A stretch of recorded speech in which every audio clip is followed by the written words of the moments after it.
नमस्कार, माझे नाव आराध्या सचिन गावंडे आहे.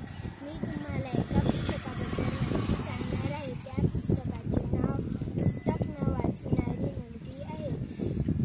एक मुलगी असते, ते कधीच पुस्तक वाचत नसते. तिचे आई बाबा काही पण करताना पुस्तक वाचायचे. जेवण करताना, ब्रश करताना, काही पण करताना ते पुस्तकच वाचत राहायचे.